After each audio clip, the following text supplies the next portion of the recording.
Nina. Mga recycle.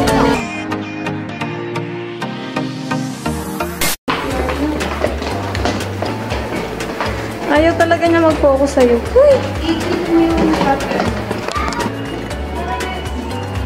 Nakakapit tong isa sa akin eh. Shy type. Hi guys! So ipapakita ko yung mga nabili namin na sa Cordillera hindi na alam. Handicraft de Cordillera.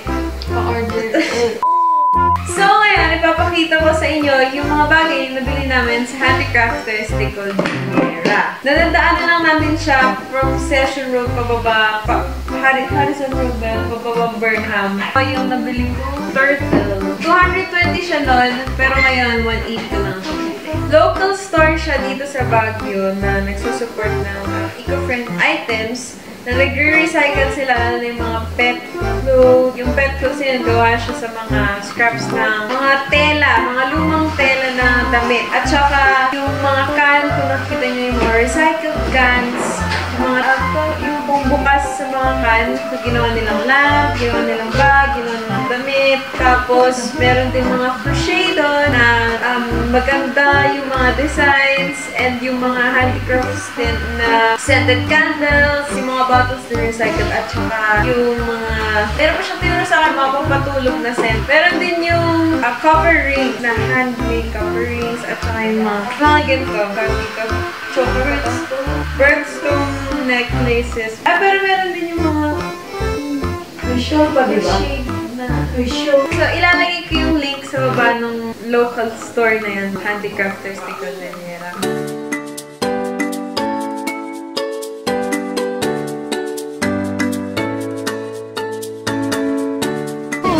May candy. Bango. Ano po ba to? Mga scents ng scented alcohol. Handcrafted niyo po to?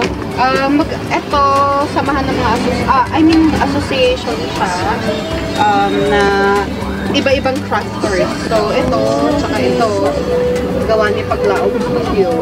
Tapos, ito, dalawang din siya, crafters, si Keepsake Handicrafts and Rosario Handicrafts. Ito, iba din siya.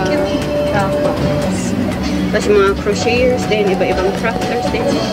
Please, punta kayo dito sa session. Daan kayo dito kay ate. Yes. And yan din, yung Dreamcatcher na dragon. Ibang crafter din siya, si Lou Diamond. Ang ganda. Hindi makita sa likod, may Dreamcatcher na nagwi-weave. Gawa naman yan ni Gracia Palawan. Yun din, yung dalawa. Yung parang banner. Tapos ito din gawa niya. Ito, hand-painted din siya ni Sir Willie Heves. Andyan sa likod ng artist.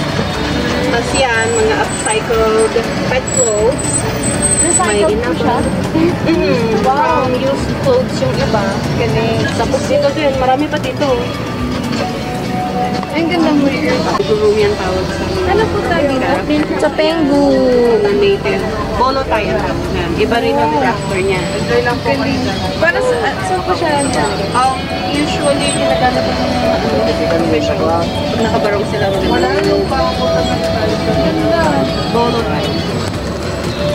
Cute na to. How much po to? 180. 180. Oh, cute. Guys, Ito yung sinasabi ko kanina. Mga recycled na can. Yan, may belt, may, ano ba ito, lamp? Bag. Oh my God, support local tayo, guys. Ayan, supported kami ng DTR. Coin to. Bag.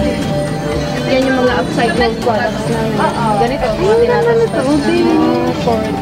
Ang ganda yun. Tapos yung mga pet clothes doon is recycled din. Galing. Galing.